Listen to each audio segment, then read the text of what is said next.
Hello fashion friends and family, this is Stacy here from So Bromo and Elsa Fitzgerald. We are here at Belvedere Terrace Atelier and we have Nicole. Hi!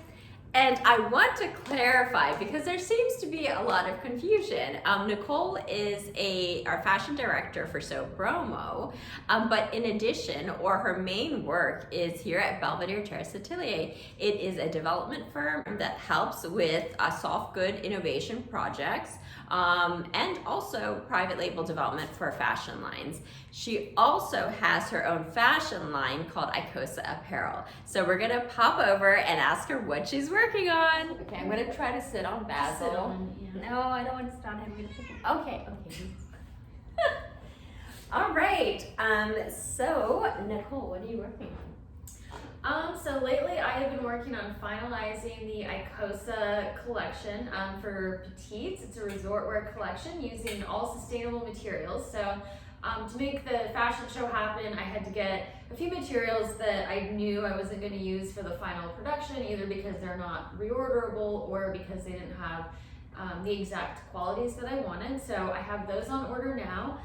One of the things I'm looking at is some of these silks for some of the yokes and the collar that we've been doing. So I had Bennett silks as an option, and then I've also been looking at JB silks, and I have some color cards coming from them. So once that new sample yardage gets in, then we're going to fix the samples that we already have. We'll probably make a couple more new ones. This is for marketing purposes for when we go to Asia and we sell the collection. So we want to make sure everything's perfect, nice, and we have our production ready to go and lined up for when those orders come in. We want to make sure that we can fulfill them.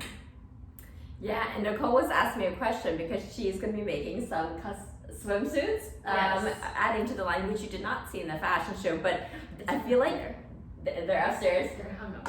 One of them's The swimsuits are amazing. So something to notice, I used to work for Heidi Klein as head of retail for a luxury resort wear company in the UK. And I'm very familiar with the high-end resort wear lines and companies, and it's really exciting to see the level of work that Nicole puts into these swimsuits because there are very few swimsuit fashion houses or resort wear companies that do sew and create swimsuits at that level. So we're gonna take a peek over at them. So here you'll see some of Nicole's ready-to-wear collection. You might have seen some of it in, actually you've probably seen her wearing this in some of the classes. So some of the garments she wears when she's teaching the classes are from her own collection. It's one of the suits. Do you want to tell us about this one? Yeah, so inspired by a monstera leaf. So each one of these pieces is stitched and then I cut it out by hand. So each one of these little holes individually stitched and then cut out. We have wire in here so it'll hold everything up, and then we've strategically placed those cutouts so that you're not accidentally overexposing yourself. So we have a little bit more work to do on the back and how the ties kind of come together.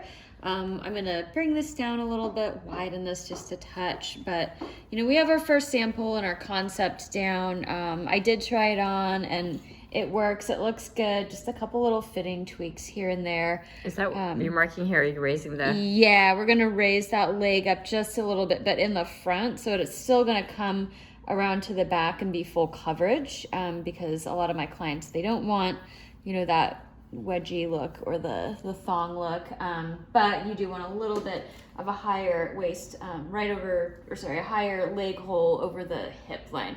Gives you the illusion of longer legs while keeping everything in the backside in. So yeah, we're gonna do these in a few colors. I know black for sure because everyone looks good in a black bathing suit. I think white, even though I know that won't sell much, it's just gonna look really pretty. We have a lot of olive green dead stock fabric from an Italian knitwear company. It's really, really amazing swimwear fabric. And then I think we're gonna add a wine color and a copper color to it as well. But I wanna make one in each of the colors and see, what it looks like, and then kind of edit from there. Okay. Yeah. And then your monstera here. Oh yeah, the inspiration for it all. Is blossoming. I love all the plants here, and this one here, so pretty. So for those of you that missed some of the other videos, This is the atelier. This is where all the magic happens. Yeah. I'm gonna add in my plants and little planters over there. Just for you guys. Yay, so pretty. Some of our regular followers, you may have seen Warren Savage working on a chair for Nicole, but she actually sourced the fabric she's going to use. So have a look. Yeah, so this is this amazing cotton twill fabric with a crewel embroidery on top of it. So this is gonna be the base of the chair, the cushion. I'll bring it in a little bit more so you can see that detail on there. And because it's me, I had to order extra, obviously. And so now I have enough to do some pillows and more chairs or whatever we want, so yeah. Amazing. So the Needle Trades of Baltimore, from fashion to furniture. Yes. Okay, so here's a few swatches that I ordered from Fabric Guru. They have a lot of upholstery, drapery, fabric, that sort of stuff. So I was looking for something really textural. I wanted something embroidered. So you can see they have, you know, a bunch of different types of embroidery here. This is raised up. This is just a small piece, but the bigger piece is really colorful. This is the one that I ended up choosing. It's a crewel embroidery, so it has kind of these little chains that go through it. Really, really pretty, again, on cotton. So this is gonna be durable. I chose to go with something like this, a little bit flatter, because I think on a chair cushion, it'll wear a little bit easier. It won't get snagged or pulled quite so much. But one of my other favorites was this piece. I just thought this was so interesting and unique, but it needs a really specific application. Like, it needs to be the right chair. So I'm still looking, but I'd love to use this in the future eventually. And then you were showing me how when you put it there, you're thinking it gets it on the edge with that little. Oh yeah, That so really one thing cool. I was thinking, you know, some chairs have a little border, like a little piping on the side of it. I was thinking this could be really cool on the edge, and then it just blends into white over there. But let's see, I don't know. I'll have to keep picking up chairs off the side of the road and find another one that'll work for. Oh, and look what Schumacher sent me.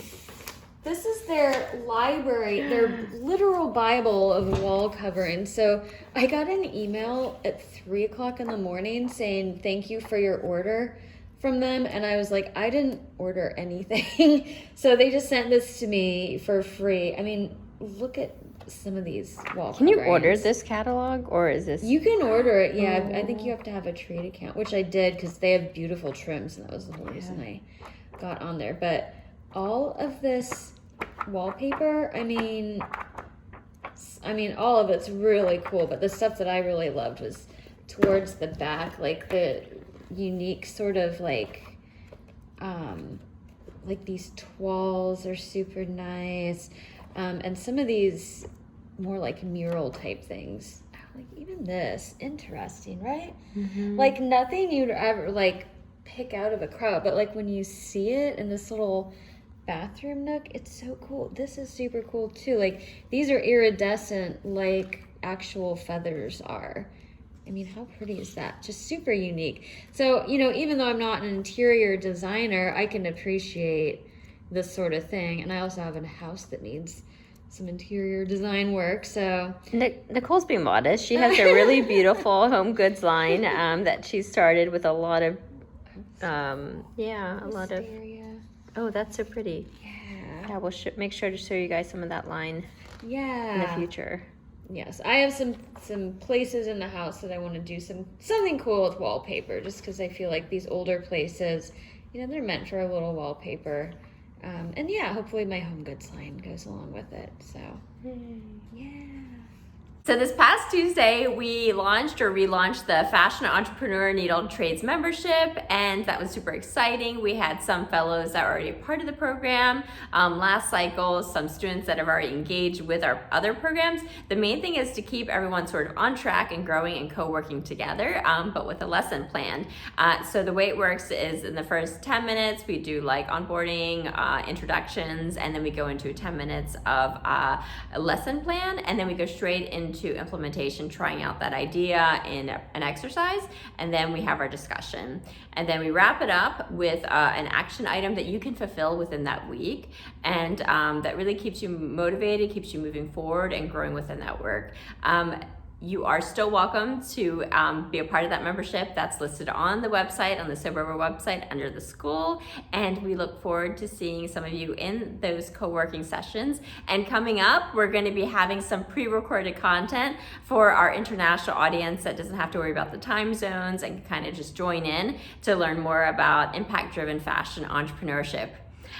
Well, we look forward to seeing you next time. And Nicole and I are going to tune out.